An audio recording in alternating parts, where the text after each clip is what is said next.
Welcome to त्रिकुल academy. आज की video में हम दिल्ली सल्तनत को देखेंगे और दिल्ली सल्तनत में गुलाम वंश के कुतुबुद्दीन ऐबक के बारे में देखेंगे। आइए शुरू करते हैं। दिल्ली सल्तनत में कुल 5 वंश हुए, जिनमें गुलाम वंश, जिसको मामलुक वंश या इलवरी तुर्क वंश भी कहते हैं, यह 1206 से 1290 के बीच हुआ आया और इसका संस्थापक कुतुबुद्दीन ऐबक था। इसके बाद अगला वंश आया जिसका नाम था खिलजी वंश। यह 1290 से 1320 के बीच आया रहा और यह सबसे कम समय तक रहने वाला वंश था। इसके संस्थापक जलालुद्दीन खिलजी थे। इसके बाद अगला वंश आया जिसका नाम था तुगलक वंश। यह 1320 से 1414 के बीच रहा और ये सबसे अधिक समय तक दिल्ली पर शासन करने वाला वंश था। इसकी स्थापना गयासुद्दीन तुगलक ने की थी।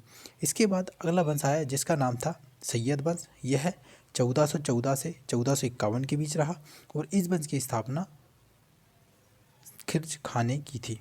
इसके बाद अगला वंश आया जिसका नाम था लोधी वंश और लोधी वंश 1451 से 1526 के बीच रहा। इसके संस्थापक बहलोल लोधी थे। आइए हम गुलाम वंश के बारे में जानते हैं। ठीक है, गुलाम वंश में कुतुबुद्दीन ऐबक, शमसुद्दीन इल्तुतमिश और बलबन जैसे शासक हुए। इस वंश में कुतुबुद्दीन ऐबक जो था वह कुतुबी वंश से संबंधित था। शमसुद्दीन इल्तुतमिश शमसी या इलवरी वंश से संबंधित था और बलबन जो बलबन या बलबनी वंश से संबंधित था। आइए आगे हम कुतुबुद्दीन ऐबक के बारे में जानते हैं। कुतुबुद्दीन ऐबक यह गुलाम वंश का संस्थापक था।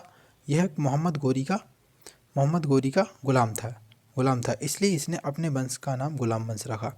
गुलाम वंश के कुछ निम्न शासक हुए, जिनमें कुतुबुद्दीन ऐबक प्रथम था। ठीक है, फिर द्वितीय आराम शाह, इसके बाद तो शमसुद्दीन इल्तुतमिश शासक बना। इनके बाद रुकनुद्दीन फिरोज शाह, रजिया सुल्तान, बहरम शाह, मसूद शाह, नसरुद्दीन महमूद, गयासुद्दीन बलबन, केकूबाद और कैमूर यह इस वंश के प्रमुख शासक रहे। कुतुबुद्दीन ऐबक 1206 से 1210 के बीच शासक रहा।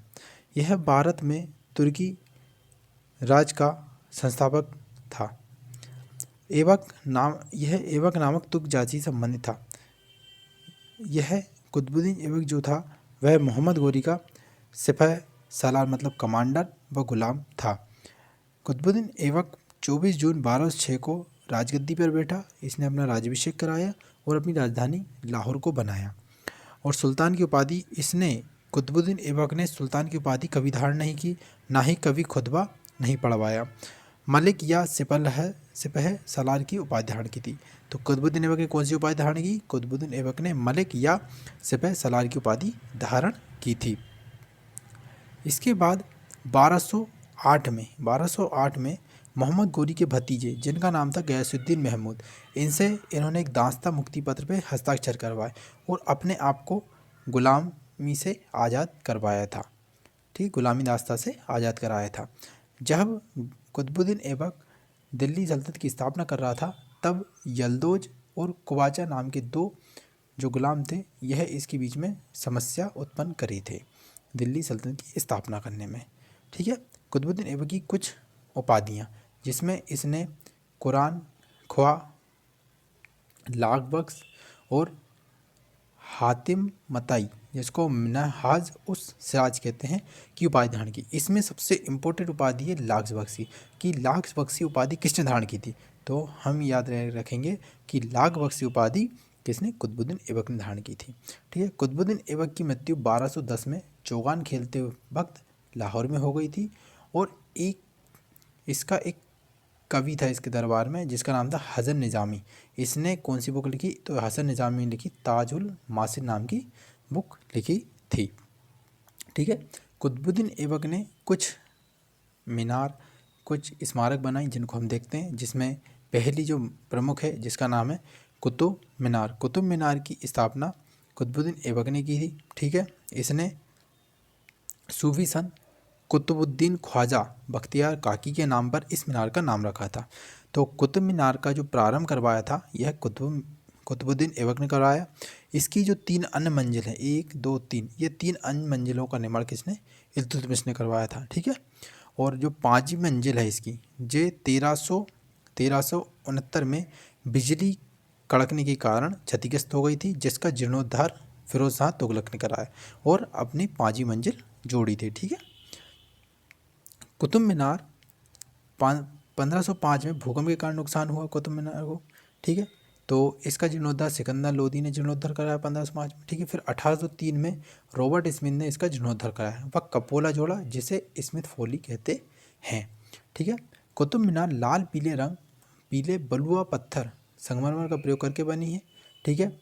1993 में यूनेस्को विश्व विरासत में इसको शामिल किया और लाल कोट के अवशेषों पर यह मीनार निर्मित है। ठीक है। इसके बाद इस वंश का जो अगला शासक हुआ, इसका नाम है शमसुद्दीन इल्तुतमिश। शमसुद्दीन इल्तुतमिश 1211 में आराम शाह को मारकर शासक बना। ठीक है। इल्तुतमिश जो था वह ऐबक का गुलाम था। ठीक है। इसलिए इसको गुलामों का गुलाम कहते हैं। ठीक है। और यह इलवरी तुर्क व बदायूं का गवर्नर था। कहाँ का? तो यह इलवरी तुर्क और बदायूं का गवर्नर था।